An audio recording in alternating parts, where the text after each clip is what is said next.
Olá, meu querido amigo, minha querida amiga, graça e paz da parte do Todo-Poderoso abundantemente possa estar reinando sobre vossos corações. Aqui é teu amigo, pastor Claudinei Gomes, onde estamos chegando para mais uma pergunta feita no Defensores da Fé.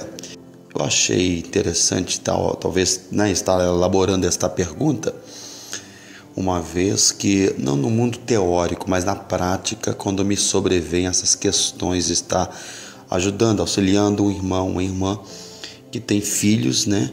E aí a pergunta foi: quais os maiores perigos que tem hoje assolado as crianças e adolescentes de nossos dias? Meus queridos, eu queria pegar aqui como base da palavra de Deus, no livro de Eclesiastes, capítulo 12, laureando o versículo 1, que diz: lembra-te do teu Criador nos dias da tua mocidade, antes que venha os maus dias e chegue os anos, dos quais venham a dizer: não tenho neles contentamento. Salomão destaca também Provérbios, seu capítulo 22, laureando o versículo 6, um conselho que se dirige aos pais, né, que diz: instrui o menino no caminho em que deve andar, e até quando envelhecer não se desviará dele. Muito bem, meus queridos amigos, irmãos, inicialmente eu queria dizer aos irmãos que os irmãos já sabem que quando eu vou transmitir uma resposta, eu procuro ser muito preciso, abordando uma resposta completa, meio, né, começo, meio e fim, não é verdade? Ficaria mais fácil. E para eu hoje abordar acerca dos perigos que tem hoje assolado esse índice de crianças e adolescentes de nossos dias, né, é bom deixar aqui informado que o ser humano ele passa por 7 fases na vida, né? A primeira fase está no ventre, né? Depois nasce, cresce, vira um bebê. Bebê é a segunda fase, depois cresce pouquinho, entra para a terceira fase, que é criança, certo? E depois a quarta fase, desenvolvendo, se torna um adolescente, crescendo um pouquinho, né? Vira jovem, né? Que é a quinta fase, depois adulto e a 7ª, ancião. Tá tudo certinho quando nós mantemos a criança ou adolescente nas suas respectivas fases. O problema hoje é que, diante dessa tecnologia digitalizada, o mundo avançado, acelerado, talvez está sendo um ameaçador, um perigo muito grande, né? A criança que sai hoje de uma fase de criança e, sendo criança, caindo na fase de adolescente, né? Adolescente na fase adolescente, deixando de ser adolescente para ser jovem, querendo namorar. Então a coisa começa a ficar complicada. Esses são grandes perigos, querido, né? Porque eu acho que não pode uma criança, um feto, nascer antes da hora, que é o quê? Risco. Então tem que ter o quê? Os 9 meses certinho, né? Sim. Muito bem, então é uma coisa bebezinho. Você não pode dar feijoada, você não pode dar um chá de mocotó, é verdade? Não pode dar uma churrascada para um bebê, bebê mamar, não é assim? Depois criança, meu irmão, criança é brincar e dormir, não é verdade? Isso é criança. Então, hoje é o perigo de ver crianças, menininhas aí hoje, dizendo que menininha é um gatinho, que é lindo. O problema hoje são as aulas que estão tendo o quê? De carrossel, não é verdade? De tiquititas, e onde as pessoas acham que é inofensivo, uma pinóia, entendeu? O adolescente, a Maria vai com as outras, eu vou porque ele vai, eu tenho porque ele tem, eu sou porque ele é, eu bebo porque ele bebe, arrastado pela opinião de outros, não tem uma opinião formada dentro de si. E aí, adolescente namorando, se a proposta prima do namoro é casamento, desde quando o adolescente está preparado para as questões de casamento? Então começo a abrir aqui hoje a pergunta meio forte dessa natureza, meu querido. Não dá para tapar só com a peneira, porque existem perigos gravíssimos, sim, certo? Mas eu queria abordar de forma meio completa com os senhores, e inicialmente querendo mastigar a segunda leitura que ora fizemos, que diz instrui, né, a criança no caminho certo.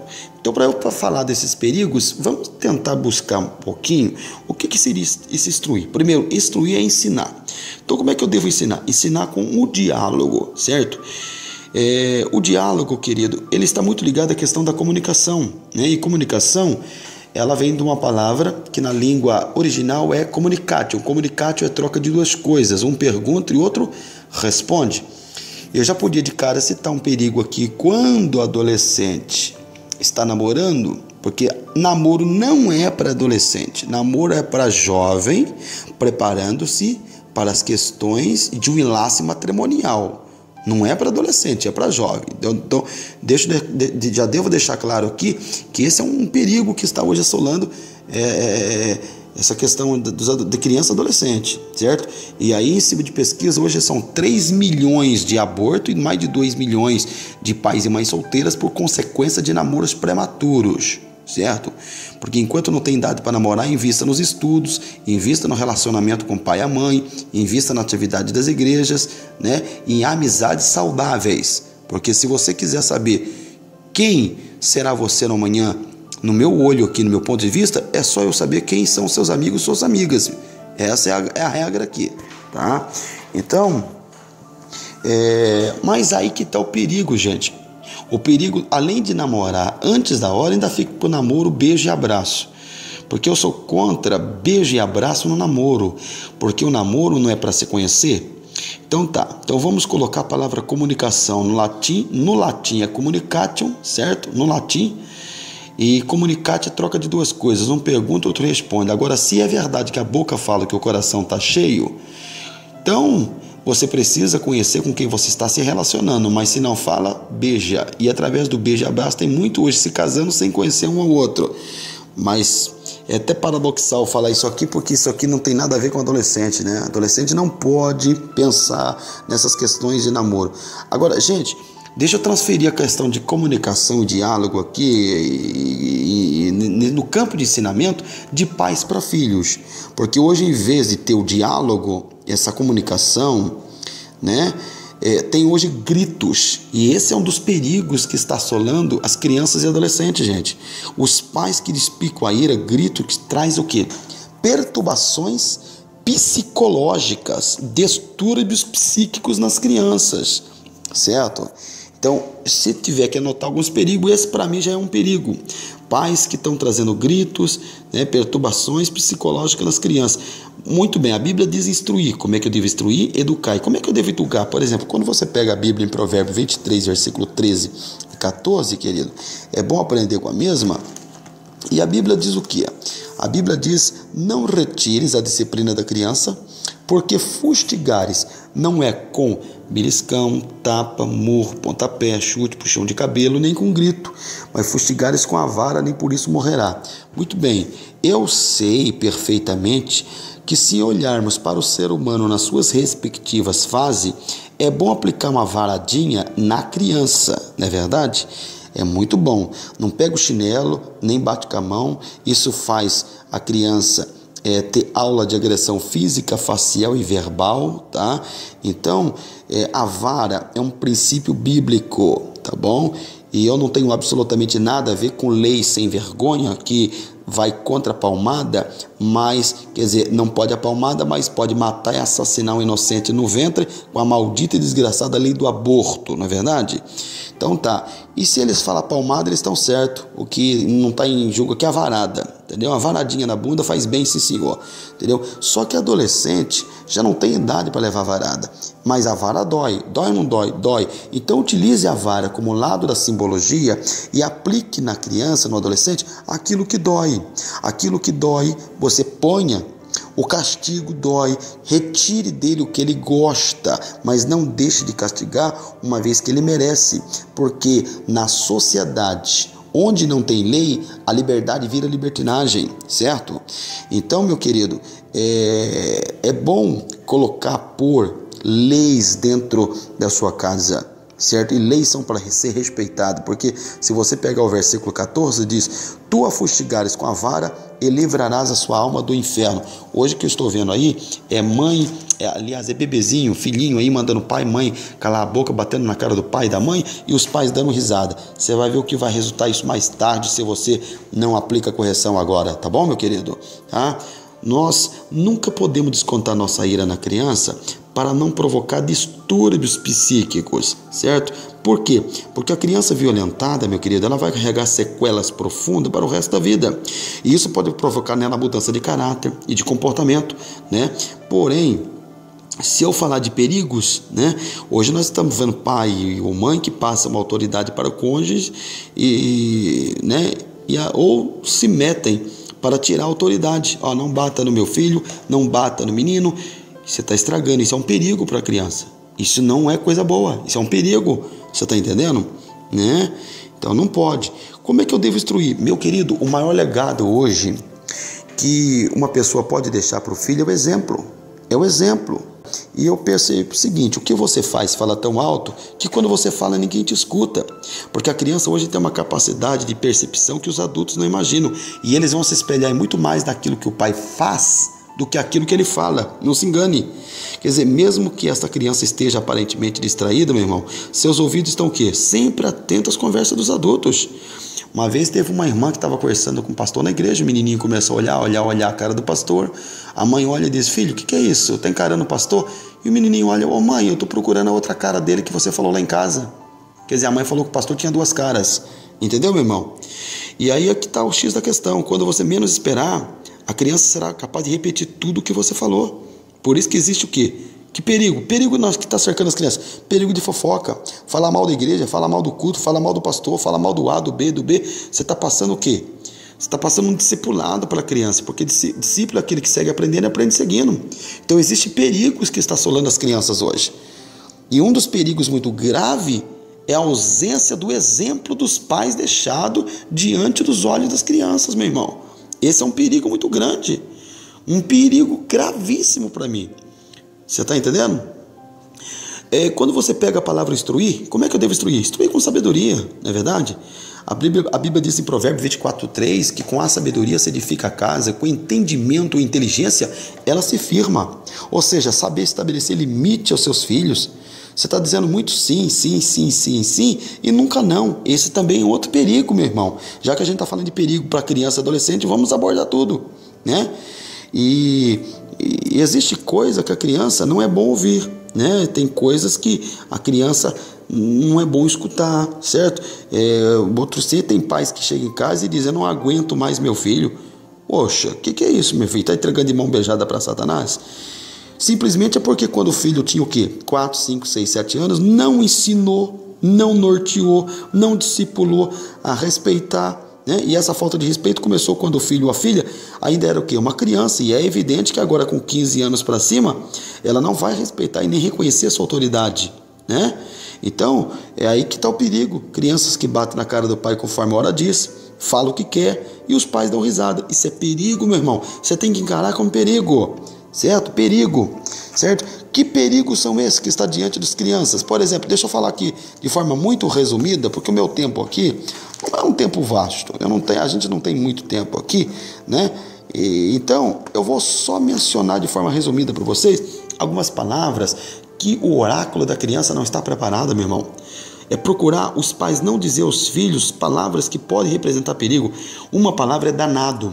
Por que danado? Porque se você separar no meio, gera uma palavra do lado direito dano e do lado esquerdo nado, né? E quando você, por exemplo, pega a palavra dano, certo? Aí você vai para a Bíblia Sagrada, meu irmão, e o que a Bíblia diz? Por exemplo, a Bíblia diz em Marcos, né, no seu capítulo 16, se você laurear a partir do versículo 17, a Bíblia dizia: esses sinais hão de seguir os que crerem, em meu nome expulsarão demônio, falarão nova língua. Verso 18 diz: pegarão em serpente, e quando beberem alguma coisa mortífera, não lhes fará mal algum. Agora tem Bíblia que diz: não lhe fará dano algum, certo?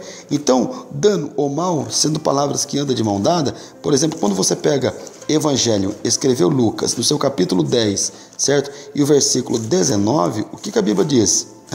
A Bíblia diz: eu vos dei poder ou autoridade, dependendo da tradução, para pisar serpentes e escorpiões e toda a força do inimigo, e nada vos fará dano algum. Quer dizer, dano, sendo tudo aquilo que é mal, maligno, ruim, prejudicial, quando você emenda dano com nada, é endemoniado. Tem uma palavra que a gente costuma dizer às crianças, né? Ah, tadinho. Mas bom seria se a gente não falasse, porque, bem na verdade, tadinho não existe no campo da gramática, mas ela é um diminutivo de... ela vem de coitadinho, e coitadinho é diminutivo de coitado. E a palavra coitado significa desgraçado, e desgraçado é ausente da graça é condenado, né? Tem pais que olham para a criança e chamam a criança de quê? De porqueira, de apelido, de palavras agressivas, de feio, de feia, insuportável, de louco. Cuidado com os elogios exagerados, né? Quando, por exemplo, você está liberando muito sim, e nunca não, quando pegar uma idade, ela vai namorar ou ele ou ela, vai namorar quem dá na telha e não vai aceitar o não pela primeira vez. Então isso tudo é perigo. Não chame ela de cego porque não encontrou alguma coisa, comilão, né? Porque quis repetir alguma coisa que ela gostou. Não corrija ela com agressão física, facial e verbal, certo? Ou na frente dos outros, certo? Então, meu querido, tudo isso pode representar perigo, certo? Agora, instrui o menino. Bom, quando você, por exemplo, pega o apóstolo Paulo, que foi um dos maiores missionários na era da graça depois de Cristo, interessante que Paulo escreveu 2 cartas à igreja mais poderosa da época, que foi a igreja de Corinto, não foi? Quer ver? Olha que coisa linda aqui, ó. Eu vou pegar aqui, deixa eu ver aqui, ó. Eu vou pegar aqui, meu irmão, uma palavra, certo? Que eu não vou poder deixar de ler aos senhores. 1 Coríntios capítulo 13, versículo 11, certo? E Paulo diz assim: quando eu era menino, falava como menino, pensava como menino, raciocinava como menino, mas logo que cheguei a ser homem, acabei com as coisas de menino. Muito bem, é bom pensar que a maturidade ela começa na mente.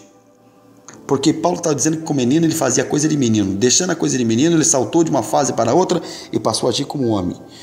E aí que está o X da questão. Não sei se os senhores sabem, mas uma criança de 0 a 7 anos jamais deveria ver televisão porque a mente dela não está em processo de formação. E o que é que estamos jogando na mente da criança através dessa tecnologia, seja digitalizada ou televisionada, internet, meu querido, certo? Hoje existe um mundo das mensagens subliminares que tem representado um perigo gravíssimo diante do olho da criança. Uma criança não está preparada para mexer com celular, WhatsApp, Facebook, meu querido, certo? Isso tudo tem representado perigos gravíssimos para a criança e a gente adulto acaba caindo na besteira de achar tudo meio engraçado. Há pouco tempo atrás aí estava essa maldita, desgraçada e profana música da dança da garrafa e pais dando risada, aplaudindo essa dança pornográfica, meu irmão. O que muita gente não percebe é que quando a Bíblia diz instrui o menino, a Bíblia não manda instruir mas é no. Sabe o que significa no? No é eu com ele. Porque eu volto a repetir, o que você fala tão alto que quando você fala ninguém te escuta. O maior presente que você pode deixar para o seu filho é o legado do exemplo, meu irmão. Porque nós pais devemos ser os melhores professores para nossos filhos.